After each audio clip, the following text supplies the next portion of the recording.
23 June ৭৫ বছর পূরণ করতে যাচ্ছে দেশের প্রবীণ রাজনৈতিক দল ক্ষমতাসীন আওয়ামী লীগ। দেশের সংকট সংগ্রামে ঐতিহাসিক প্রেক্ষাপটে হাল ধরা দলটি ইতিহাসের সাক্ষী হয়ে আছে। এবার প্লাটিনাম জুবলিতে দলটি ওয়ার্ড পর্যায় থেকে নানা কর্মসূচি পালন করবে।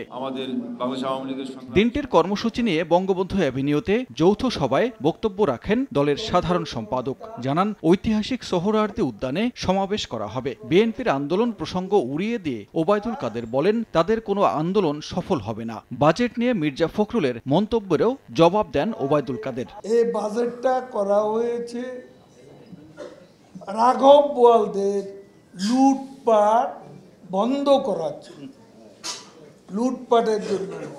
অন্ধকার গব্য থেকে শেখ হাসিনা এই দেশকে উদ্ধার করেছে। দু একটা বিচ্ছিন্ন ঘটনা ঘটছে, তাদের বিচার করার সৎসাহস বিএনপির ছিল না, শেখ হাসিনার আছে।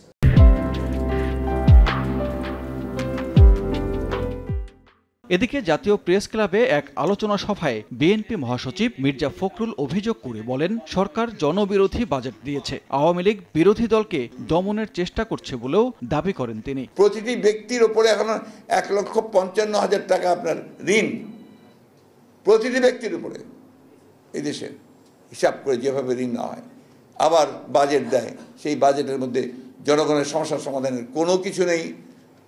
যে ইনফ্লেশন, সেই ইনফ্লেশন বন্ধ করার কোনো ব্যবস্থা নেই, সেটাকে রোখার কোনো ব্যবস্থা নেই, তারা সেটাকে আরো বাড়ানোর জন্য যা যা করার করেছে। এদিকে বিকেলে গুলশানে বিএনপির চেয়ারপারসনের কার্যালয়ে আয়োজিত সংবাদ সম্মেলনে সরকারের প্রস্তাবিত বাজেট প্রত্যাখ্যান করার কথা জানান মির্জা ফখরুল ইসলাম আলমগীর। আপনি অনেকগুলো প্রশ্ন একসাথে করে ফেলেন। সানবীর রূপল, সময় সংবাদ, ঢাকা।